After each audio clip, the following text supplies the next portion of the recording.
સાંજના સમયે ફરીને એકવાર તમને સર્વને આપણા તારનાર પ્રભુ ઈસુ ખ્રિસ્તના નામમાં હું પ્રેમી સલામ પાઠવું છું.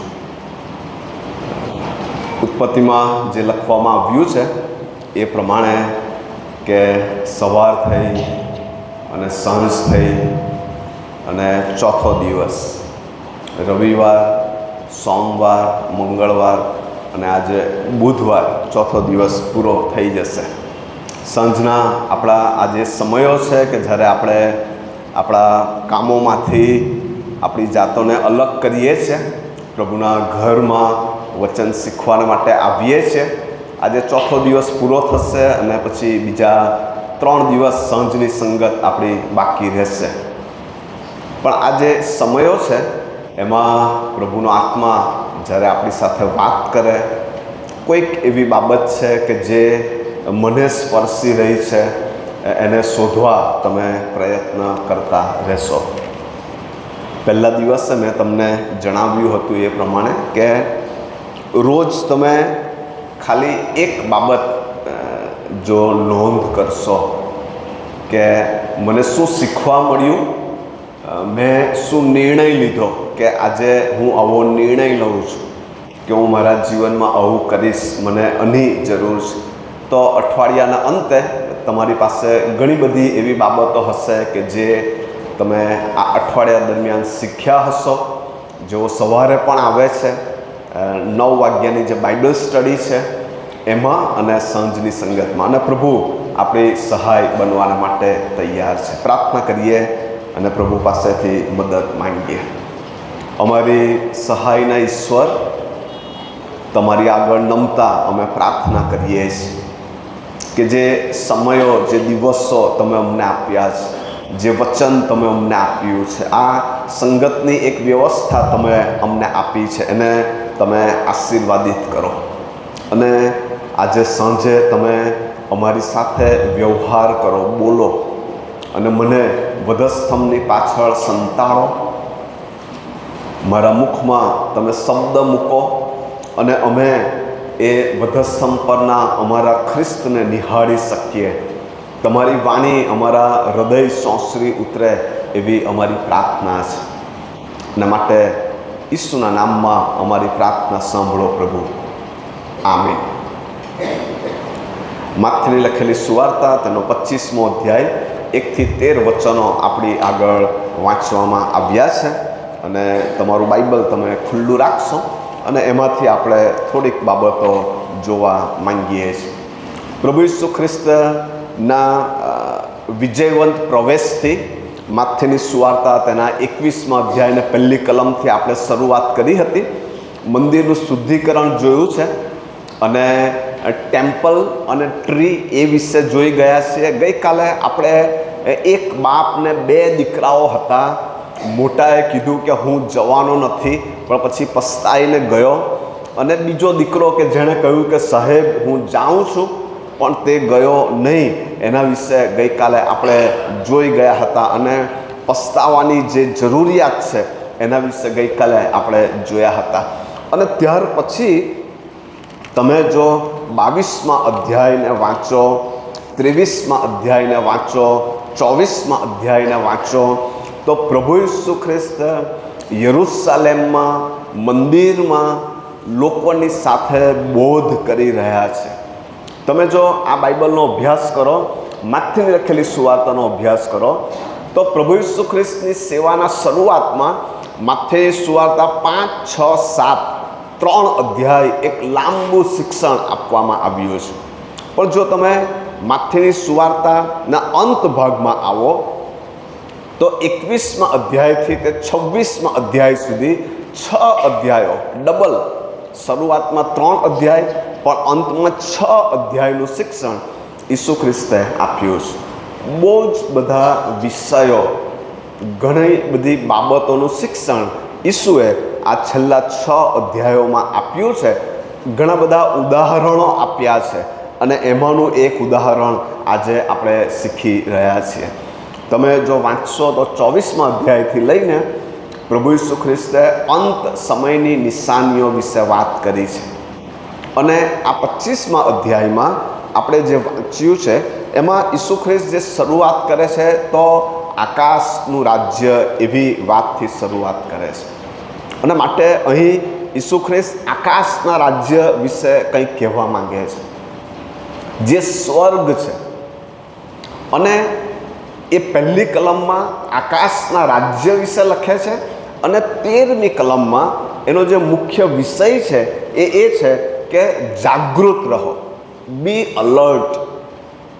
કારણ કે આપણા વિશ્વાસની જે દોડ છે, આપણું વિશ્વાસનું જે જીવન છે, અઠવાડિયાના 2 કલાક આપણે પ્રભુના ઘરમાં રવિવારે ગાળીએ છીએ, પણ એ સિવાય આપણા ઘરે ને નોકરી ને બિઝનેસ ને બાળકો ને કુટુંબ ને આપણા સંઘર્ષો ને પ્રશ્નો ને એ બધામાં આપણે જાગૃત થવાનું ચૂકી ના જઈએ.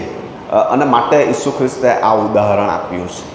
અને માટે ત્યાં શરૂઆત કરવામાં આવી છે આકાશનું રાજ્ય, અને 13મી કલમમાં લખવામાં આવ્યું છે કે તમે જાગૃત થઈને રહો, એ વિશે લખ્યું છે. ઈસુ ખ્રિસ્ત 24મા અધ્યાયમાં એકાંત સ્થળે છે. તમે જો 24મો અધ્યાયને 3જી કલમ વાંચો તો ત્યાં એકાંત સ્થળે છે.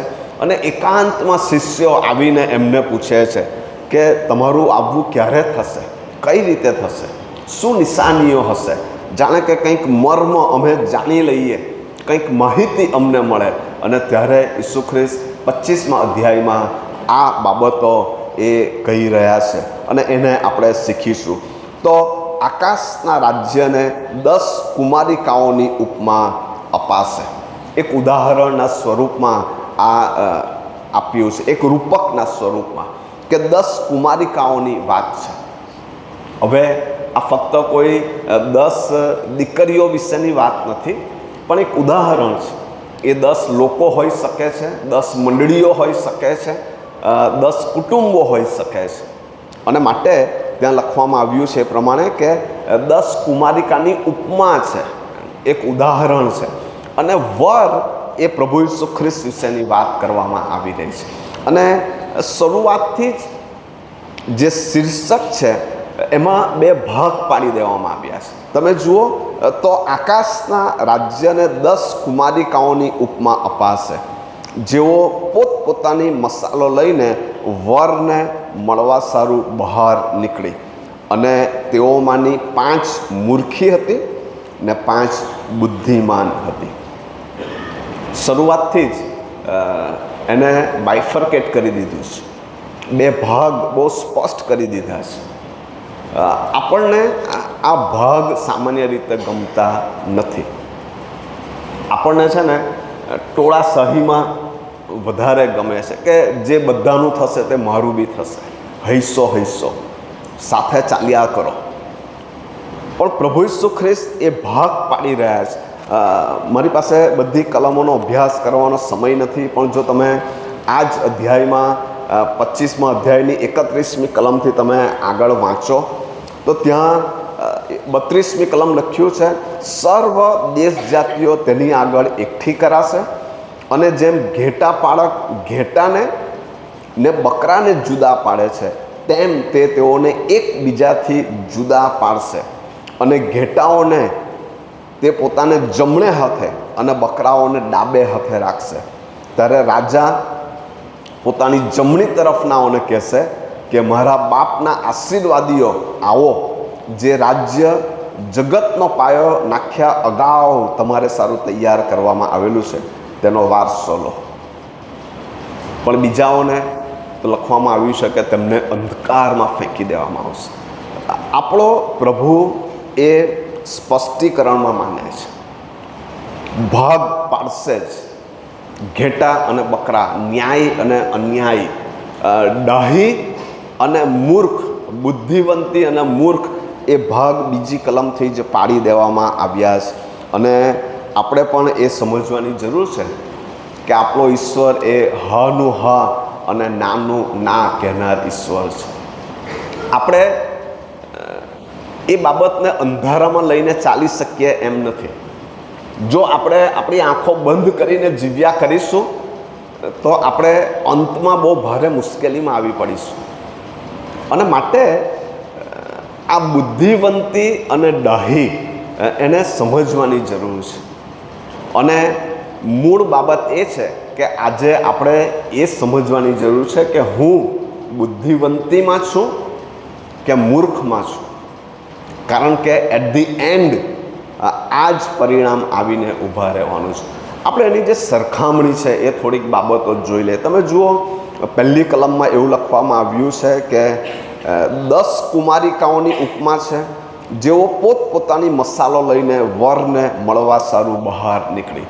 એનો અર્થ એ છે કે 10 કુમારિકાઓ છે. બીજો અર્થ કે 10 વરને મળવાને માટે નીકળી છે, 10ને મળવું છે, ઉત્સાહ છે. ત્રીજી બાબત કે 10ની પાસે મસાલ છે અને તેઓ મસાલ લઈને નીકળી છે. એટલે કોઈ તફાવત દેખાતો નથી. 10 નીકળી રહી છે, 10 વરને મળવું છે, 10ની પાસે મસાલ છે. તમને ખબર છે, યહૂદીઓમાં જે લગ્નો થતા હતા એ રાતના સમયે થતા હતા, સાંજે લગ્ન થતા હતા. અને તેઓની જે પ્રણાલિકા હતી એ વર એ કન્યાને મળવાને માટે આવે અને પછીથી તેઓનો આવકાર થાય અને પછી વર કન્યાને લઈને જાય અને એની સાથે જે બીજી કુમારિકાઓ હોય તેઓ પણ એ કન્યાની સાથે સપોર્ટમાં એ એકલી ના પડી જાય માટે જાય અને કુટુંબીજનો હોય, સગા સ્નેહીઓ હોય અને પછી વરના ઘરે ઉજવણી થાય. 7 દિવસ માટેનો ત્યાં એ લગ્નનો ઉત્સવ ત્યાં મનાવવામાં આવે અને ત્યાર પછીથી થોડોક સમય એ વર અને કન્યા એ અઠવાડિયા દરમિયાન સાથે રહે, એકબીજાને ઓળખે અને પછીથી લગ્ન ગોઠવાય. યુસફ અને મરિયમની જે વાત બાઇબલમાં છે એ આવા જ કોઈ સમય દરમિયાન તેઓ 2 જણ ભેગા હતા અને દૂતનું દર્શન થયું હતું. એ વાતો નાતાલના દિવસોમાં આપણે યાદ કરીએ છીએ. અને જ્યારે વર આવે ત્યારે આ કન્યાઓ અને બીજી વ્યક્તિઓ પોતાની સાથે મસાલ રાખે અને એ મસાલ એ સળગતી રાખે કે જેથી કરીને અજવાળું હોય અને અજવાળામાં તેઓ મુસાફરી કરી શકે. અને માટે વરને મળવાને માટેની એક તૈયારી છે. 10 તૈયાર છે. 10 વરના ઘરે જવું છે. કોઈ આનાકાની કરી રહી નથી. કારણ કે વરના ઘરે જ્યારે તેઓ જાય ત્યારે ત્યાં ઉજાણી હોય, સરસ ખાવાનું હોય, અમુક કલ્ચરલ પ્રોગ્રામ હોય, બીજા સગા સ્નેહીઓને મળવાનો સમય હોય અને માટે બધાએ જવું છે. પણ તમે જુઓ, ત્યાં લખવામાં આવ્યું છે કે મસાલ લીધી છે અને માટે તૈયારી તો છે. ડાહ્ય જે બુદ્ધિવંતી છે એમની પાસે પણ મસાલ છે, જે મૂર્ખી છે એમની પાસે પણ મસાલ છે.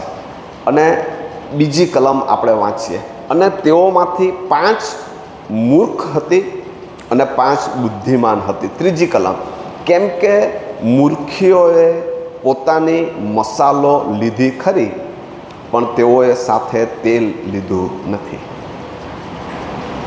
હવે અહીં તફાવત પડી રહ્યો છે. આપણે જાણીએ છીએ કે જે મસાલ હોય એને સળગાવવા માટે તેલની જરૂર પડે. એના વગર એ મસાલ સળગી શકે નહીં. મને ખબર નથી કે આપણે અત્યારે આવા કોઈ મસાલનો ઉપયોગ કરીએ છીએ કે કેમ. હવે તો સામાન્ય રીતે સ્પોર્ટ્સ ડે હોય ત્યારે ઘણી વખત મસાલો સળગાવવામાં આવે છે અને એ પણ હવે તો ગેસ મસાલ ને બીજી અલગ અલગ મસાલો આવી ગઈ છે. પણ એ સમયે એ જે મસાલ સળગાવવામાં આવતી હતી કે જે લાંબો દંડો હોય એની ઉપર જે સળગાવવા માટે મૂકવામાં આવ્યું હોય અને એમાં તેલ તેઓએ લેવું પડે અને આ તેલ તેઓએ લીધું નથી. એનો અર્થ એ કે વરને મળવાની ઈચ્છા તો છે પણ એ વર આવશે ત્યાં સુધી હું કેવી રીતે ટકી શકીશ અથવા તો હું કઈ રીતે ત્યાં સુધી પહોંચીશ અથવા તો વર આવે ત્યાં સુધી જે કંઈ જોખમો વચ્ચે આવશે એને હું કેવી રીતે પાર કરી શકીશ, એની કોઈ પણ યોજના તેઓની પાસે નથી. ફક્ત બહાર જવાની ઈચ્છા છે, વરને મળવાની ઈચ્છા છે, વર સાથે જવું છે ખરું, પણ કેવી રીતે જવાય એ ખબર નથી. અને કેટલા બધા લોકો આ જે વર કે જે પ્રભુ ઈસુ ખ્રિસ્તનું અહીંયા ચિત્ર છે એની સાથે જવું છે ખરું, એમને મળવું છે ખરું, એમના આશીર્વાદો જોઈએ છે ખરા, પણ એ કઈ રીતે મળે એની ખબર નથી, એની તૈયારી એ લોકો પાસે નથી. જ્યારે જે બુદ્ધિવંતી છે તેઓની પાસે તેલ છે, કારણ કે તેઓને ખબર છે, તે લોકો એ બાબત વિશે સજાગ છે કે આ તેલ વગર અમારી મસાલો સળગી શકે એમ નથી. 4 કલમ આપણે વાંચીએ, ત્યાં શું લખવામાં આવ્યું છે? પણ બુદ્ધિવંતીઓએ પોતાની મસાલો સાથે પોતાની કુપ્પીમાં તેલ લીધું છે. અલગ કદાચ કોઈ સાધન છે, બોટલ છે, કુપ્પી છે કે જેમાં વધારાનું તેલ એમણે લઈને રાખ્યું છે. લગ્ન પ્રસંગે જવાનું હોય તો ખાલી હાથે બધાને ફરવા જવાનું વધારે ગમે, કારણ કે લગ્નમાં માલવાનું છે, સાથે કોઈ વસ્તુ હોય તો ઉચકીને ચાલવાનું મુશ્કેલી પડે, એ બધું સંભાળવું પડે, ક્યાં મૂકવાનું, ખોવાઈ જાય. અને જો તેલ હોય તો સારા કપડાં બગડે, લીકેજ થાય, એટલે એ બધું અવોઇડ કરવાનું ગમે કે છોડો આ બધી મગજમારી. પણ બાઇબલ કહે છે કે એ બુદ્ધિવંતીઓ છે, એમની પાસે સમજણ છે, જ્ઞાન છે કે ગમે તે મુશ્કેલીઓ પડે તેલ વગર ચાલી શકે એમ નથી. અને વલાઓ આ જે તેલ છે એ તો મારા અને તમારા જીવનમાં આપણા તારનાર ઈસુ ખ્રિસ્તની હાજરી અથવા તો પ્રભુ સાથેના એક સંબંધને દર્શાવે છે. અને માટે એ કહે છે કે એમણે તેલ સાથે લીધું છે. જીવનમાં આગળ વધવાની વાત છે, વરને મળવું છે, પણ મસાલો છે, પણ જો તેલ નથી એટલે પ્રભુ સાથેનો એ સંબંધ નથી. બીજા શબ્દમાં બાઇબલ વારંવાર જે કહે છે કે જો નવા જન્મનો અનુભવ નથી, તારણની ખાતરી નથી, તો તેલ વગર તેઓની મસાલ સળગી શકવાની નથી. બુદ્ધિવંતીઓ જે છે એમણે રાહ જોવી પડી છે. તમે જુઓ 5મી કલમ વાંચો, ત્યાં શું બની રહ્યું છે. 5મી કલમમાં એવું લખ્યું છે, અને વરને આવતા વાર લાગી એટલામાં તેઓ સર્વ ઝોકા ખાઈને ઊંઘી ગઈ. હવે તમે જુઓ જે સામ્યતા છે કે જેઓએ મસાલો લીધી છે 10 5 કે જે બુદ્ધિવંતી છે એમણે કુપ્પીમાં તેલ પણ લીધું છે, અને જે 5 મૂર્ખી છે એમણે તેલ નથી લીધું, પણ 10 ને માટે વરને આવતા વાર લાગી છે. એવું નથી કે 5 જે બુદ્ધિવંતી છે એમના માટે વર વહેલા આવી ગયા છે. 10 ને માટે વાર લાગી રહી છે. અને ત્યાં જે લખવામાં આવ્યું છે, અને વરને આવતા વાર લાગી એટલામાં તેઓ સર્વ ઝોકા ખાઈને ઊંઘી ગઈ. તમે જુઓ 10 ઝોકા ખાઈ રહી છે, સમય જઈ રહ્યો છે, જીવનનું જે વહેણ છે, જીવનના જે સમયો છે, જે વર્ષો જાય છે, ઘણી બધી વખત ઝોકા ખાવાના સમયોમાંથી કદાચ પસાર થવાનો સમય આવે છે. એનો અર્થ કે કદાચ કોઈ નિષ્ફળતા, કદાચ કોઈ પાપમાં પડી જાય, કદાચ કોઈક જગ્યાએ કોઈ પ્રભુથી થોડું દૂર ચાલ્યું જાય, એ દરેકને માટે બની શકે છે.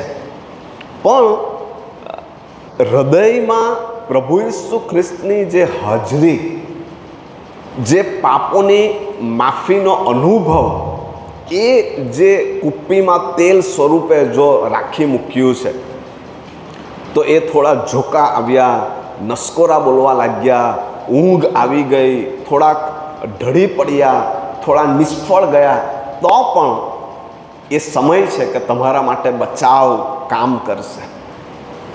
પણ જે મૂર્ખીઓ છે તેઓએ જે મૂળભૂત બાબત છે કે કુપ્પીમાં તેલ લીધું નથી, અને માટે 10 ઝોકા ખાઈ રહી છે. 10 માટે વરને આવતા વાર લાગી. 10 કોઈક જગ્યાએ નિષ્ફળ જઈ રહી છે, પીછેહટ કરી રહી છે. અને માટે વિશ્વાસીઓ પણ, ઈસુ ખ્રિસ્તને સ્વીકારનાર વ્યક્તિ પણ કોઈક સમયે જીવનમાં સંઘર્ષ કરે છે, કોઈક જગ્યાએ નિષ્ફળ જાય એવું બની શકે છે. કારણ કે વિશ્વાસીઓ સંપૂર્ણ થઈ ગયા હોતા નથી. આપણે નિશાનની ભણી આગળ વધી રહ્યા છે, સંઘર્ષોમાંથી પસાર થતા. અને એવા સમયે તમે જુઓ ત્યાં આગળ જે 6ઠી કલમ છે તેમાં આવું લખવામાં આવ્યું છે, અને મધરાતે બૂમ પડી કે જુઓ વર આવ્યો, તેને મળવાને નીકળો. મધરાતે, મને ખબર નથી એ 2 વાગ્યાનો સમય હશે, 3 વાગ્યાનો સમય હશે. મધરાતે બૂમ પડી. અને આ તો પ્રભુ ઈસુ ખ્રિસ્ત આકાશમાં પોતાની કન્યાને લેવાને માટે આવશે એ સમય દર્શાવે છે. કોઈક સમયે આવી જ બૂમ અચાનક પડવાની છે. હું અને તમે આ પૃથ્વી ઉપર જીવતા હોઈશું કે પછી હું અને તમે કબરમાં હોઈશું ખબર નથી, પણ આવી જ એક બૂમ અચાનક મધરાતે પડવાની છે. એ બપોરનો સમય હશે, વહેલી સવારનો, રાતનો, ખબર નથી, પણ અચાનક બૂમ પડવાની છે. એ રણશીંગડું આકાશમાં વાગવાનું છે. એ સમય કેવો હશે એ આપણે ખરેખર વિચાર કરવાની જરૂર. એ સમય બહુ રોમાંચક હશે, બહુ થ્રિલિંગ એક્સપિરિયન્સ હશે. એ રણશિંગડાના અવાજને સાંભળવાનો કે જે આકાશમાં વાગશે, જે એવું કહેશે કે વર આવ્યો છે, એને મળવાને માટે તૈયાર થાવ. તમે જુઓ, જ્યારે ઈસુ ખ્રિસ્ત અંત સમયની વાત કરે છે, તમારું બાઇબલ ખુલ્લું હોય તો 24મો અધ્યાય ને 33મી કલમ તમે જુઓ. માથી 24 અને 33 એ જ પાના પર. અને તેમ લખવામાં આવ્યું છે કે એમ જ જ્યારે તમે પણ તે બધા થતાં જુઓ ત્યારે તમારે જાણવું કે તે પાસે એટલે બહારણા આગળ જ છે. જ્યારે વરને આવતા વાર લાગી રહી છે, મધરાત સુધી રાહ જોઈને બધા ઝોકા ખાય છે, પણ બાઇબલ એવું કહે છે કે એ દરવાજા પાસે જ છે. કદાચ પ્રભુ રાહ જોઈ છે કે હજુ કોઈ પોતાની કુપ્પીમાં તેલ ભરી લે, અને માટે રાહ જોવાઈ રહી છે. આ 5માંથી હજુ જો 7 થાય તો કેટલું સારું. હજુ સમય છે કુપ્પીમાં તેલ ભરી લેવાનો. એ નવા જન્મના અનુભવમાં ઈસુની આગળ પોતાને સોંપવાનો. અને માટે એ બહારણા આગળ જ છે, ખાલી બૂમ નથી પડી રહી. અને માટે મધરાતે બૂમ પડી, અને જે ઝોકા ખાતી હતી 10 એ ભર ઊંઘમાંથી અચાનક ઉઠવાનું, અને એ બૂમ પડે ત્યારે પોતાની જાતને જાગૃત કરવાની અને પોતાની જાતને તૈયાર કરો. કારણ કે ત્યાં લખવામાં આવ્યું છે કે તૈયાર થાવ, તેને મળવાને માટે નીકળો. હવે તમને ખબર છે, વરને મળવાને માટે તમે એમ જઈ શકો નહીં. તમારે ડ્રેસઅપ થવું પડે, ફરીથી થોડું ટચઅપ કરવું પડે, તમારે થોડું તૈયાર થવું પડે, તમારે મોં ધોઈને તમારી મસાલોને તૈયાર કરીને તમારે વ્યવસ્થિત વરરાજાને મળવા જવું પડે. અને માટે લખવામાં આવ્યું છે કે બૂમ પડી મધરાતે કે વર આવ્યો છે, તેને મળવાને નીકળી આવો, તૈયાર થઈ જાઓ. અને માટે તેઓ 10 they were રેડી, તૈયાર થવા લાગી. જેવી બૂમ પડી તેવા તેઓ તૈયાર થવાને માટે લાગી ગયા. અને માટે 7મી કલમમાં આવું લખવામાં આવ્યું છે, ત્યારે તે સર્વ કુમારિકાઓએ ઉઠીને પોતપોતાની મસાલો તૈયાર કરી. તમે જુઓ, છેક સુધી બધું સાથે જ ચાલી રહ્યું છે, કશું વિભાજન લાગતું નથી. કોણ બુદ્ધિવંતી અને કોણ મૂર્ખી એ હજુ પણ જાણે કે તફાવત ખબર પડતો નથી. બાઇબલ એવું કહે છે આ 7મી કલમમાં, ત્યારે સર્વ કુમારિકાઓએ ઉઠીને પોતપોતાની મસાલો તૈયાર કરી. દરેક જણ મસાલો તૈયાર કરવા લાગી ગઈ. બુદ્ધિવંતી પણ અને મૂર્ખીઓ પણ. અને આ મસાલો તૈયાર કરવી એટલે કે પોતાની જાતને તૈયાર કરવી મારા પ્રભુને મળવાને માટે. અને બાઇબલનો આ જે શબ્દ છે એ ખરેખર બહુ અજાયબ છે, બહુ અદ્ભુત શબ્દ છે. અને ત્યાં લખવામાં આવ્યું છે 7મી કલમમાં, ત્યારે તે સર્વ કુમારિકાઓએ ઉઠીને પોતપોતાની મસાલો તૈયાર કરી. તમે બીજાની મસાલો તૈયાર કરી આપી શકવાના નથી. દરેકે પોતાની મસાલો પોતે તૈયાર કરવાની છે. દરેકે એ પોતાની જાતને પોતે તૈયાર કરવાની છે. તમે બીજાને મદદ કરી શકવાના નથી. એક વખત પ્લેનમાં મુસાફરી કરવાની તક મળી અને જ્યારે પ્રથમ વખત હું પ્લેનમાં બેઠો અને ત્યારે બેઠા પછીથી પ્લેન ઉપડે એ પહેલાં એર હોસ્ટેસ આવી અને પછી એમણે બધું સમજાવવાની શરૂઆત કરી. અને એમાંની એક વાત એવી કીધી કે જો કંઈ મુશ્કેલી ઊભી થાય અને ઉપરથી પેલું ઓક્સિજન નીચે આવે તો બીજાની મદદ કરો એ પહેલાં તમારે તમારી પોતાની મદદ કરવાની રહેશે. આ મસાલો જે તૈયાર કરવાની છે ને, તમે બીજાને મદદ કરી શકવાના નથી. હું મારી સાથે મારા પત્નીને પણ સાથે બરાબર મજબૂતાઈથી પકડીને લઈ જાઉં અને મારી દીકરીને પણ બરાબર પકડીને લઈ જાઉં અને પછી હું એ લોકોના બદલે અમે 3 જણ એક મસાલ પકડીને આગળ વધીએ, એ શક્ય બનવાનું નથી. બાઇબલ એવું કહે છે કે દરેકે પોતપોતાની મસાલો તૈયાર કરી.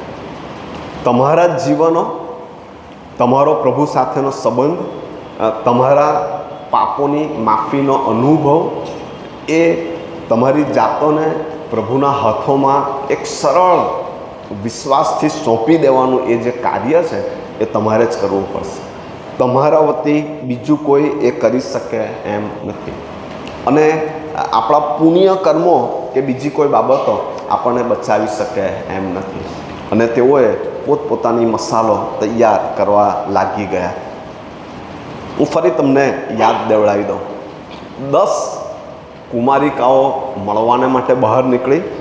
10ની પાસે મસાલો છે. 10 ને વરને મળવાની તૈયારી અને ઈચ્છા છે. 10 માટે વરને આવતા વાર લાગી. 10 ઝોકા ખાઈને ઊંઘી ગઈ. 10 માટે બૂમ પડી કે વર આવ્યા છે, મળવાને માટે નીકળી આવો.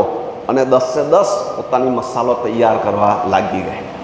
એવરીથિંગ ઇઝ ફાઇન, બધું સારું અને સરખું જ લાગી રહ્યું છે. પણ ત્યાં તમે જુઓ, તેવું લખવામાં આવ્યું છે પણ એક જે મોટો તફાવત છે કે મૂર્ખીઓએ તેલ લીધું નથી, બુદ્ધિવંતીઓએ તેલ લીધું છે. એમની પાસે એક ખ્રિસ્ત તારનાર છે, બચાવનાર, કે જેની પાસે કોઈક સમયે તેઓ ગયા છે અને પોતાની જાતને એમણે સોંપી છે. એમણે કીધું છે કે પ્રભુ મુझ પાપી પર દયા કરો. એ પસ્તાવાનો અનુભવ ગઈકાલે આપણે જે શીખ્યા હતા, પસ્તાવો કર્યો છે. અને માટે વર આવશે ત્યારે મસાલો હું સળગાવી દઈશ એવી રીતે એ મસાલ સળગવાની નથી. એ પૂર્વ તૈયારી વગર લાસ્ટ મોમેન્ટ, ગઈકાલે પણ મેં કીધેલું કે એ બાજુમાં લટકતા ચોરની જેમ કે હું છેલ્લી ઘડીએ તારણ પામી જઈશ, કે હું છેલ્લી ઘડીએ પ્રભુને માફી માંગી લઈશ, એ છેલ્લી ઘડીનું કાર્ય થઈ શકવાનું નથી. અને માટે એમની પાસે તેલ નથી. તમે જુઓ 8મી કલમ જુઓ. અને મૂર્ખીઓએ બુદ્ધિવંતીઓને કહ્યું કે તમારા તેલમાંથી અમને આપો, કેમ કે અમારી પાસે, કેમ કે અમારી મસાલો હોલવાઈ જાય છે. એ તેલ વગર મસાલો હોલવાઈ રહી છે. કારણ કે એ જે જીવતા ઈશ્વરની હાજરી છે, પવિત્ર આત્માનું જે સામર્થ્ય છે, એ મને સળગતો રાખે છે. મારું પોતાનું બળ એ થોડેક સુધી મને કામ લાગશે. મારું સારાપણું, મારા ન્યાય કૃત્યો, મારી મહેનત, મારો સમય આપવું, મારું દાન આપવું, એ મને થોડેક સુધી ઉપયોગી થશે ખરું. પણ જ્યારે ખ્રિસ્ત આવશે ત્યારે એ કામ લાગે. એ વખતે એ પવિત્ર આત્માનું દાન જે મને મળ્યું છે, કે જે મારા આત્માને સળગતો રાખે છે, દીવામાં તેલ રાખો, સળગતા રાખો, એ જે તેલ છે, એ પવિત્ર આત્માની જે હાજરી છે, એ જે મારું સમર્પણ છે, દેવના અવાજને સાંભળવાનું જે કાર્ય છે, એ મને મારા જીવનને, મારી મસાલને સળગતી રાખશે. મૂર્ખીઓએ કીધું કે અમારી મસાલો તો હલવાઈ જાય છે, તમારી મસાલો કેવી સળગે છે? તેલ તમે નાખ્યું, અમને થોડું તેલ આપો. તમને ખબર છે એ જે મસાલો સામાન્ય સળગતી હોય છે ને, એ તો અંદર જે દોરી મૂકી હોય કે કપડું મૂક્યું હોય કે રૂ મૂક્યું હોય, એ રૂ સળગતું હોય છે, એ કપડું સળગતું હોય છે. અંદરનું તેલ તો ખલાસ થઈ ગયું હોય છે. તેલ જેવું કશું અંદર હોતું જ નથી. મને ખબર નથી, અત્યારે તો ભાગ્યે જ કોઈ એ ડિવેટ યા સ્ટવ વાપરતા હશે કે ડિવેટવાળા દીવાઓ વાપરતા હશે, પણ જૂના સમયમાં કદાચ 40-50 વર્ષ પહેલાં આપણે એવા દીવા વાપરતા હતા કે જેમાં ડિવેટ આવતી હતી, ગોળ આવતી હતી, પતલી ચપટી આવતી હતી. ડિવેટ યા સ્ટવ આપણે વાપરતા હતા કે સમયે સમયે એની ડિવેટને ઊંચી લાવવી પડે, કાપવી પડે, તો એ સરસ એની ફ્લેમ, એની જ્યોત સરસ આવે, એ તૈયારી કરવી પડે. અઠવાડિયે 10 દિવસે એને સાફ કરીને, અને એ જ કામ તેઓ કરવા ગયા, પણ એ લોકો પાસે તેલ નથી. અને માટે એ જે દોરી છે કે રૂ છે કે કપડું છે, એ કદાચ થોડો સમય 2-5 મિનિટ સળગે છે અને પછી હલવાઈ જાય છે. અને માટે તેઓ કહે છે કે અમને થોડું તેલ આપો, અમને થોડું તેલ આપો. અને 9મી કલમ જે છે એમાં બુદ્ધિવંતીઓનો જે જવાબ છે એ બહુ બુદ્ધિશાળી જવાબ છે. અને ત્યાં 9મી કલમમાં લખવામાં આવ્યું છે, પણ બુદ્ધિવંતીઓએ ઉત્તર આપ્યો કે કદાચ અમને તથા તમને પૂરું નહીં પડે, માટે તમે વેચનારાઓની પાસે જઈને પોતાને સારું વેચાતું લો. તમે વેચનારાઓની પાસે જઈને પોતાને સારું વેચાતું લો. હવે આ લાસ્ટ મોમેન્ટની તૈયારી જોઈએ છે. વ્યક્તિ મરણ પથારીએ પડી છે અને આપણે એની ચિંતા કરીને એને એવું પૂછીએ છીએ કે તું નવો જન્મ પામી છે? પાપ શું છે એનું તને ભાન છે? તને ખાતરી છે તું સ્વર્ગમાં જશે?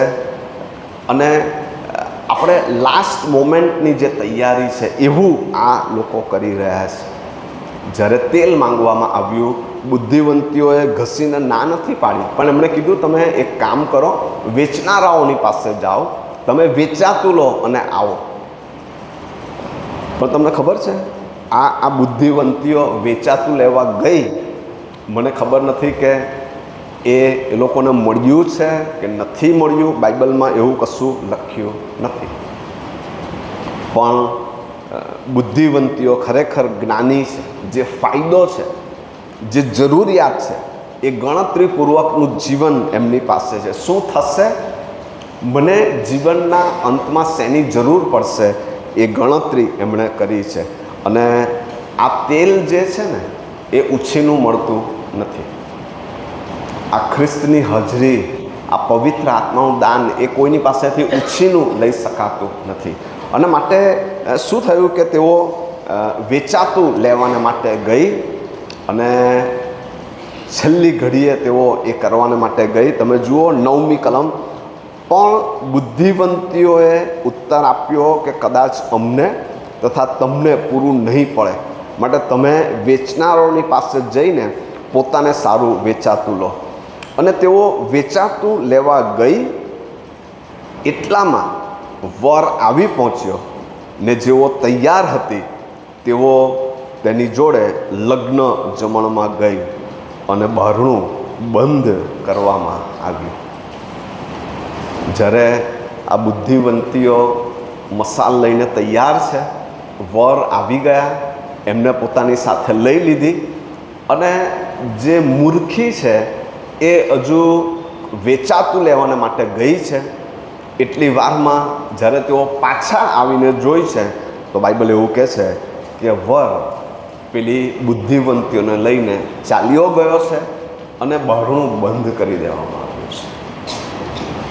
આ જે વાત બાઇબલ આપણને કહે છે એનો અર્થ એ છે કે વરના આવી ગયા પછીથી આપણા માટે કોઈ જ આશા રહેલી નથી. બારણું બંધ થઈ જશે, બારણું બંધ કરી દેવામાં આવશે. જ્યારે હું વાંચતો હતો ત્યારે એવું લખવામાં આવ્યું છે કે અત્યારનો જે સમય છે ને એ પ્રગટીકરણ 3:20 મુજબનો છે. કદાચ ઘણા બધાને મોઢે હશે, ઘણા બધાના ઘરોમાં કોઈ જગ્યાએ એનું પોસ્ટર પણ મૂક્યું હશે કે જુઓ હું બારણા આગળ ઊભો રહીને ખટખટાવું છું. જો કોઈ મારી વાણી સાંભળીને બારણું ઉઘાડશે તો હું તેની પાસે મહે આવીશ, હું તેની સાથે જમીશ અને તે મારી સાથે જમશે. આ આપણા ખ્રિસ્તનો આપણી સાથે એક નિકટના સંબંધની વાત કરે છે કે જો તમે બારણું ખોલશો, આ ખ્રિસ્તને સ્વીકારશો તો સાથે બેસીને જમવા જેવો આપણો સંબંધ તમારો અને ખ્રિસ્તનો થશે. અને માટે અત્યારે ખ્રિસ્ત બારણા આગળ નોક કરી રહ્યા છે.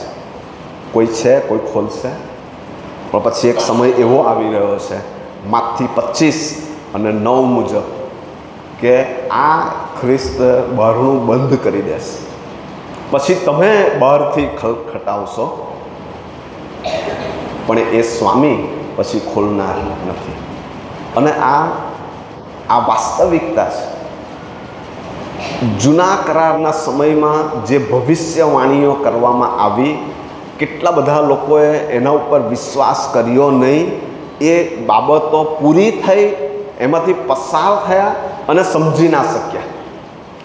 એ જ રીતે આ ભવિષ્યવાણી પણ આપણી આગળ રજૂ થઈ રહી છે. જો આપણે એને સમજીશું, વિશ્વાસ કરીશું તો એનો આનંદ અને આશીર્વાદ આપણે મેળવીશું. તમે ત્યાં જુઓ 9મી કલમ પણ બુદ્ધિવંતીઓ ઉત્તર આપ્યો કે કદાચ અમને અને તમને પૂરું નહીં પડે, માટે વેચનારાઓની પાસે જઈને પોતાને સારું વેચાતું લો. અને તેઓ વેચાતું લેવા ગઈ, અચાનક એટલામાં વર આવી પહોંચ્યો ને જેઓ તૈયાર હતી તેઓ તેની જોડે લગ્ન જમણમાં ગઈ અને બારણું બંધ કરી દેવામાં આવ્યું. હવે કોઈ તૈયારી થઈ શકે એમ નથી, હવે કોઈ રાહ જોવાય એમ નથી. હવે ટાઈમ આઉટ થઈ ગયો, સમય પૂરો, દરવાજો બંધ થઈ ગયો. અને માટે ત્યાં 10મી કલમ તમે જુઓ, ત્યાં લખવામાં આવ્યું છે, અને તેઓ વેચાતું લેવા ગઈ, એટલામાં વર આવ્યો ને જેઓ તૈયાર હતી તેઓ તેની જોડે લગ્ન જમણમાં ગઈ, બારણું બંધ કરી દેવામાં આવ્યું. 11મી કલમ પછી જે બીજી કુમારિકાઓએ આવીને કહ્યું કે ઓ સ્વામી, સ્વામી, અમારે સારું ઉઘાડ. હવે ઘણા પ્રયત્નો કરવામાં આવી રહ્યા છે. બૂમો પાડી એની સાથે જોર જોરથી ખખડાવ્યું હશે. સ્વામી, માલિક, એક આદર ભાવ સન્માન સાથે વાત કરે, એક વિનંતી છે, આજીજી છે. એનું કારણ શું છે ખબર છે? કારણ કે દરવાજાને પેલે પાર લગ્નનું જમણ છે. દરવાજાને પેલે પાર એ સ્વર્ગની વાત છે, આકાશના રાજ્યની વાત છે.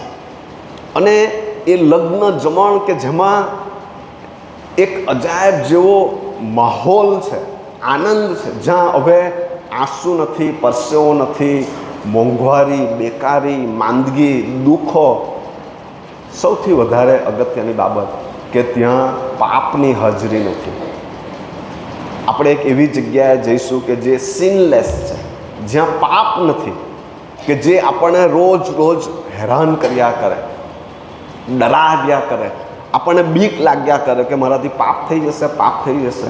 એ દરવાજાને પેલે પાર પાપ નથી, આપણા તારનારની હાજરી ત્યાં છે. આ કુમારિકાઓને ખબર છે અને માટે ખટખટાવે છે, ખોલો સ્વામી. પણ દરવાજો બંધ થઈ ગયો છે, ટાઈમ પૂરો થઈ ગયો.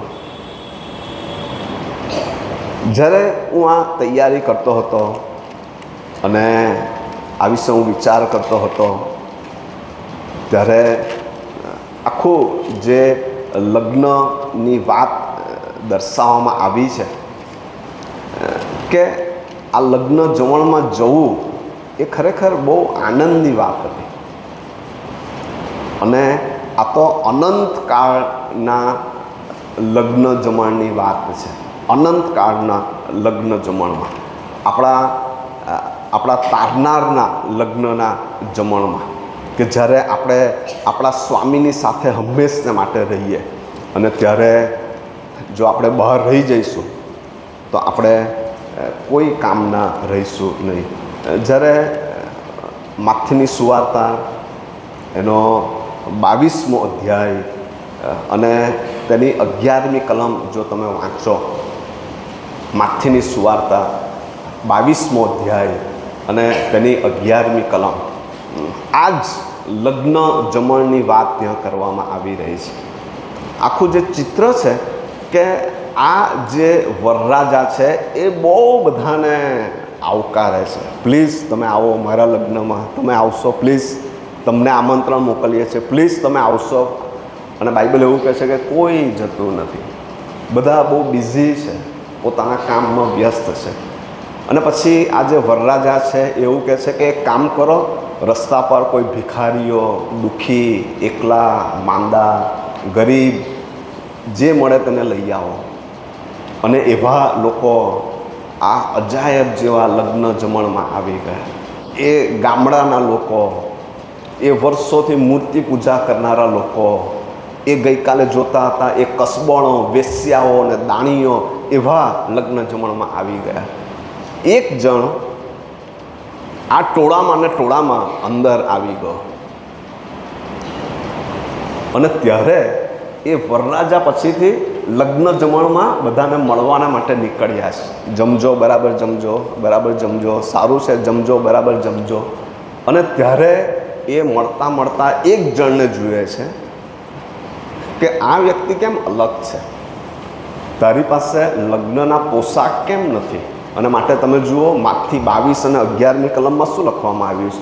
અને મહેમાનોને જોવા સારું રાજા મહે આવ્યો, ત્યારે તેણે ત્યાં લગ્નનો પોશાક પહેર્યા વગરનો એક જણ દીઠો. ત્યારે તે તેને કહે છે કે ઓ મિત્ર, તું લગ્નનો પોશાક પહેર્યા વિના અહીં કેમ આવ્યો? આ કઈ રીતના બની ગયું ભાઈ કે તું અહીંયા આવી ગયો? અને તે અણ બોલ્યો રહ્યો, એ જવાબ આપી શક્યો નહીં, કારણ કે કોઈક રીતે એ ઘૂસી ગયો છે અંદર. મસાલ નહીં સળગે તો ચાલે, મસાલ વગર બી આ 5 દહીં છે એની સાથે આપણે બી ઘૂસી જાઓ. અને એવી રીતે એ ઘૂસ્યો છે, અણ બોલ્યો રહ્યો. 13મી કલમ, ત્યારે રાજાએ ચાકરોને કહ્યું, અહીંયા આવો. એના હાથ પગ બાંધીને તેને બહારના અંધકારમાં ફેંકી દો, ત્યાં રડવું ને દાંત પીસવું થશે.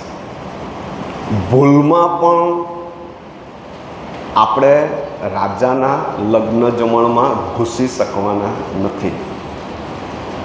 એ જે પોશાક છે એ ઈસુના લોહીમાં શુદ્ધ થયેલા જીવનો છે. મારા અને તમારા જીવનો ઉપર ઈસુ ખ્રિસ્તનું રક્ત, એ જો મારી પાસે નથી, દેવ પાસેથી મળેલું એ ન્યાયીપણાનો જભ્ભો એ જો મારી પાસે નથી, કદાચ ભૂલમાં ઘૂસી બી ગયા, તો બાઇબલ એવું કહે છે કે પારખી લેવામાં આવશે અને ચાકરોને બોલાવીને એવું કહેવામાં આવશે કે આ ભૂલથી કેમ ન આવી ગયો, એને કાઢો અહીંયાથી બહાર, અંધકારમાં નાખી દો, એવી જગ્યાએ નાખો કે જ્યાં રડવું અને દાંત પીસવું થશે.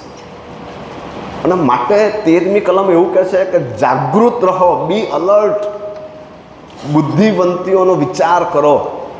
એ કુપ્પી, એ જે તારણનું તેલ છે, એ પવિત્ર આત્માની હાજરી છે, એ તમે અચૂક મેળવો, નહીં તો આપણે બહુ મુશ્કેલ સમયમાં આવીશું. બારણું બંધ થઈ જશે, ગમે એટલું ખટખટાવીશું એ ખોલવામાં આવશે નહીં. બધું સાથે જ ચાલતું, મળવા નીકળી, મસાલો હતી, વાર લાગી, સૂઈ ગઈ, ઝોકા ખાધા, બૂમ પડી, તૈયારીઓ કરવા લાગી, તેલ નથી અને વેચાતું લેવા ગઈ અને બારણું બંધ થઈ ગયું. લાસ્ટ મોમેન્ટ પર જ ખબર પડશે. કદાચ આ વાત તમે સાંભળી હશે. એક સોસાયટી હતી, અને એ સોસાયટીમાં એક વ્યક્તિ રોજ સાંજે 5ની આજુબાજુ પોતાની અગાસીમાં દાણા નાખે અને કબૂતરો આવીને બેસે અને એ દાણા ખાય. અને ઘણા બધા સમયથી આવું ચાલ્યા કરતું હતું. લગભગ 4 ઘર છોડીને એક જુવાન હતો, એ આ રોજ જોયા કરે સમયે સમયે. એનો એક મિત્ર એને મળવાને માટે આવવાનો હતો. એટલે એણે એક વિચાર કર્યો. એણે શું કર્યું કે આગલા દિવસે જ્યાં કબૂતરો આવીને બેસે ત્યાં પાડી ઉપર એક ડુપ્લિકેટ કબૂતર મૂકી દીધું. તમે જોયું છે ઘણાની કારમાં અને ઘણા વાહનોમાં અને ઘણી વખત રસ્તાઓમાં ઘણાના શોકેસોમાં કોઈક જગ્યાએ હોય છે. એ લોકોની ગરદન પર સ્પ્રિંગ જેવું અંદર હોય. થોડોક પવન આવે ને તો પણ એ લોકોની ગરદન આમ હલ્યા કરે અને બહુ આબેહૂબ બનાવેલા હોય, કબૂતર જેવું જ તમને લાગે. અને એણે એક કબૂતર ગોઠવી દીધું. સાંજે 5 વાગ્યા પેલા ભાઈ દાણા નાખવા આવ્યા, બધા કબૂતરો આવ્યા. એટલે લગભગ 10 જેટલા કબૂતરો એ પાડી ઉપર બેઠા હતા. પેલા જુવાનનો મિત્ર એને મળવા આવ્યો ત્યારે એણે કીધું કે તું ઉપર આવ, મારે તને કંઈક બતાવવું છે. એ ઉપર આવ્યો અને એણે કીધું કે આ સામે જે પાડી છે ને એના ઉપર જે કબૂતરો બેઠા છે એમાંથી એક ડુપ્લિકેટ છે, બાકીના ઓરિજિનલ છે. જો તું મને કહી બતાવે કે કયું ઓરિજિનલ કયું ડુપ્લિકેટ છે તો હું તને 5000 રૂપિયા ઇનામ આપીશ. હવે એણે ધારીને જોયું તો બધા લગભગ એક સરખા જ લાગતા હતા. પેલું જે ડુપ્લિકેટ હતું એનું પણ પવનના કારણે ડોકું આમ હલ્યા કરે અને બીજા બધા ઘૂ ઘૂ કરે એવો અવાજ તો અલગ અલગ કોઈનો સંભળાય નહીં, પણ પારખવું બહુ મુશ્કેલ થઈ ગયું હતું. આ મિત્રએ કીધું કે 5 મિનિટ થોક. એ નીચે ગયો અને એક સૂતળી બોમ્બ આવે લીલા કલરનો, એ બોમ્બ લઈ આવ્યો. એણે ઉપર બોમ્બ મૂક્યો અને પછી સળગાવ્યો. જેવો બોમ્બ ફૂટ્યો, ઢૂમ, એટલે જે ઓરિજિનલ હતા એ શું થયું? ઉડી ગયા. અને જે ડુપ્લિકેટ હતું એ શું કરતું હતું? એ હજુ પણ આમ કર્યા જ કરતું. જ્યારે રણશીંગડું વાગશે, આપણા તારનાર અચાનક આવશે, ત્યારે જે ખ્રિસ્તમાં છે એ ઉચકાઈ જવાના છે અને બહારનું બંધ થઈ જવાનું છે. અને એ બુદ્ધિવંતીઓની જેમ જેણે ખ્રિસ્તને પોતાના હૃદયમાં સ્વીકાર્યા છે, જેના શરીર પર ઈસુના લોહી કે જેના દ્વારા એના પાપોની માફીનો અનુભવ છે, એ આપણા તારનાની સાથે ઉચકાઈ જશે. અને માટે ઈસુ ખ્રિસ્તે ગઈકાલની જે વાત યાદ કરીએ કે ઈસુએ કીધું પસ્તાવો કરો, રિપેન્ટ. પિત્તરે કીધું, પાઉલે કીધું પસ્તાવો કરો, કારણ કે એના વગર હું કે તમે આ અનંતકાળના સ્વર્ગમાં જઈ શકવાના નથી. માથેની સુવાર્તા 7મો અધ્યાય 22-23 તમે વાંચો, ત્યાં તો એવું લખવામાં આવ્યું છે કે તે દાડે, એટલે આવું થઈ જશે, એ દાડે ઘણા મને કહેશે કે સ્વામી સ્વામી, અમે તમારા માટે ભૂતો કાઢ્યા નહોતા, ચમત્કારો કર્યા નહોતા, સેવાઓ કરી નથી. અને ત્યાં લખવામાં આવ્યું છે કે હું તેઓને કહીશ કે મેં તમને કદી ઓળખ્યા નથી. અને એ દાડો અને એ ઘડી આપણે જાણતા નથી કે ક્યારે થઈ જશે. તમે જુઓ માથીની સુવાર્તા 25મો અધ્યાય અને તેની 12મી કલમ, 11મી કલમ. પછી તે કુમારિકાઓએ આવીને કહ્યું કે સ્વામી સ્વામી, અમારે સારું ઉઘાડ.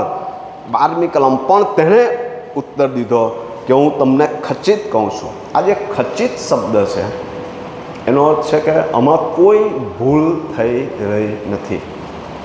હું બહુ સ્પષ્ટ છું, હું બહુ ખાતરીપૂર્વક કહું છું, હું ખચિત કહું છું કે હું તમને ઓળખતો નથી. તમે કોણ છો? પ્રભુ, અમે દેવળમાં આવતા હતા, હું તમને ઓળખતો નથી. અને એ સમય બહુ ભયંકર હશે, કારણ કે આ જે લગ્ન જમણમાં જવું એ પછીથી ફોર ઇટર્નિટી છે, અનંતકાળ માટે છે. અને પછી નાશમાં જવું એ પણ અનંતકાળ માટે છે. અને માટે 13મી કલમ કહે છે, માટે આવું થવાનું છે, માટે તમે જાગતા રહો, કેમ કે તે દહાડો અથવા તે ઘડી તમે જાણતા. તમને નથી ખબર કે આજે રાત્રે થશે, ખબર નથી. કાલે વહેલી સવારે, મને ખબર નથી. કે 5 વર્ષ પછી, બાઇબલ કહે છે કે ખબર નથી. ઈસુ ખ્રિસ્તના શબ્દો છે કે તમે જાણતા નથી. પણ આગળના અધ્યાયો તમે વાંચો તો ત્યાં ઘણી બધી જે નિશાનીઓ આપી છે, એમાંની કેટલી બધી નિશાનીઓ પૂરી થઈ ગઈ છે. પ્રજા પ્રજાની વિરુદ્ધ અને રાજ્ય રાજ્યની વિરુદ્ધ આપણી આંખો જોઈ રહી છે.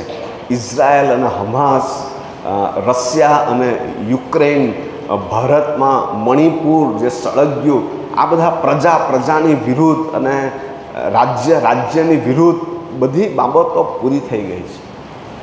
હવે ગમે ત્યારે એ દરવાજે છે, અને માટે ભલાઓ આપણે આપણી જાતોને તૈયાર કરી લેવાની જરૂર છે.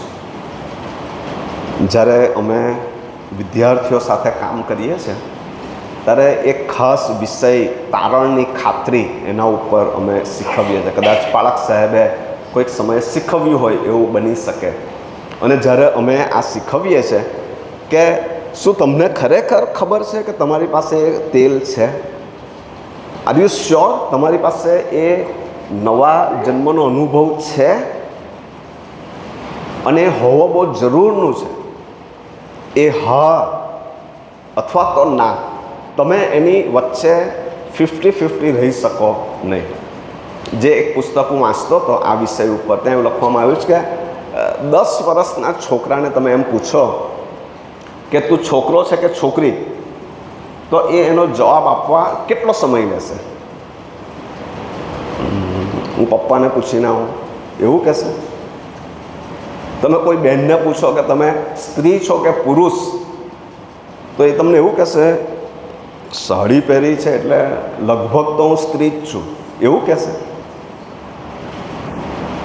અને સ્ત્રી અને પુરુષ વિશેની જે ખાતરી આપણને છે કે હું પુરુષ છું કે સ્ત્રી છું, તો તમારી પાસે પાપોની માફી છે, તારણ છે, એની પણ એટલી જ સ્પષ્ટ ખાતરી હોવી બહુ જરૂર. આર યુ શ્યોર તમારી પાસે કુપ્પીમાં તેલ છે? શું ઈસુ 2 વર્ષ પછી આવી જાય તો તમે ખરેખર એની સાથે સ્વર્ગમાં જ હશો? Are you sure? જે રીતે આપણને સ્ત્રી અને પુરુષ વિશેની ખાતરી હોય છે, એ જ ખાતરી મને તારણ વિશે હોવી જરૂરની. જો એ નથી તો વલાઓ આપણા એ દિવસ બહુ ભારે થશે, એ બહુ મુશ્કેલ થશે. કારણ કે ત્યાં લખવામાં આવ્યું છે ને 25મો અધ્યાય અને 10મી કલમ આપણે વાંચી ગયા. ત્યાં શું લખવામાં આવ્યું છે? અને તેઓ વેચાતી લેવા ગઈ, એટલામાં વર આવી પહોંચ્યો. ને પછી લખવામાં આવ્યું છે ને જેવો તૈયાર હતી, દે વેર રેડી. અને માટે આપણે તૈયાર રહેવાનું છે. એ લોકોનો વર લઈને ચાલ્યો ગયો, દરવાજો બંધ કરી દીધો. વરરાજા એમ નથી કહેવાનું કે ઓકે હજુ 10 મિનિટ થોભો, હજુ 15 મિનિટ થોભો, હજુ આ આવે છે, હજુ પેલો આવે છે. ત્યાં લખવામાં આવ્યું જેવો તૈયાર હતી. અને માટે આપણે તૈયાર રહીએ, આજે તૈયાર થઈ જઈએ. ગઈકાલે મેં કીધી એ જ વાત હું પાછી તમારી આગળ મૂકીને પ્રાર્થના કરીને બંધ કરવા માગું છું. જો કોઈ હજુ તૈયાર નથી, કોઈકના મનમાં હજુ પણ ગળમથલ છે કે આ તારણ ખરેખર શું છે, આ નવો જન્મ શું છે, તો હું તમને કહેવા માગું છું કે આ એક સરળ બાબત કે જે પ્રભુએ આપણા માટે કરી છે. અને તે તો એ છે કે તમે ઈસુને પોતાના તારનાર તરીકે સ્વીકારો. તમે એવું કહો કે ઈસુ મારા પ્રભુ છે. તમે એવું કહો કે મેં પાપ કર્યું છે અને મને મારા પાપોની માફીની જરૂર છે. ઈસુ ખ્રિસ્ત, મને મારા બધા પાપ માફ કરો, મને તમારા લોહીથી શુદ્ધ કરો. ભલાઓ આટલો સરળ વિશ્વાસ અને સરળ પ્રાર્થના તમને વરરાજાની સાથે લગ્ન જમણમાં જવાના માટે પૂરતો છે. એ વિશ્વાસથી સોંપડી કે પછી રોજના જીવનમાં પ્રભુ મને સંભાળશે. ગઈકાલે ભરતીબેને જે ગીત ગાયું એ ખરેખર બહુ સુંદર ગીત હતું, કારણ કે એ આપણા તારનારના, આપણા માટેના એ અનુપમ પ્રેમની વાત હતી કે મેં પાપ કર્યું છે પરંતુ ઈશ્વર મને ચાહે છે અને તેથી તેણે પોતાના દીકરાને મોકલ્યો, અને જો હું માફી માંગુ છું તો હું એની સાથે સ્વર્ગમાં જાઉં છું. આટલી જ વાત છે. મેં પાપ કર્યું છે પરંતુ ઈશ્વર મને ચાહે છે, અને જો હું માફી માંગુ છું તો એની સાથે સ્વર્ગમાં જાઉં છું. આટલું જ છે. અને માટે અસમંજસમાં, ગૂંચવણમાં, કન્ફ્યુઝનમાં, એવી કોઈ બહુ ભારે ઈશ્વર વિદ્યાના દબાણમાં આવશો નહીં. એક સરળ વાત છે, પાપોની માફી ઈસુ ખ્રિસ્ત પાસે માંગી લેવામાં આવે. ઘણા બધાને પ્રશ્ન છે કે ફરી પાપ થઈ જાય તો શું? તો બાઇબલ એવું કહે છે કે 1 યોહાન 1:9 પ્રમાણે તમે ફરી પાપની માફી માંગી શકો છો, પણ તમારે એક વખત વિશ્વાસથી સોંપણી, એ પાપ નહીં કરવાની તૈયારી, એ પસ્તાવો તમારા જીવનમાં જરૂરી છે. આંખો બંધ કરીએ, પ્રાર્થનામાં જોડાઈએ. ગઈકાલે મેં તમને 5 બાબત કીધી હતી કે જો તમારે લગ્ન જમણમાં જવું છે, એ જે વર આવી રહ્યા છે એમની સાથે, તો પાપી હોવાનો સ્વીકાર. બીજું કે મેં કયા પાપ કર્યા છે, એ પાપ યાદ કરીને ઈસુને કહીને માફી માંગવી,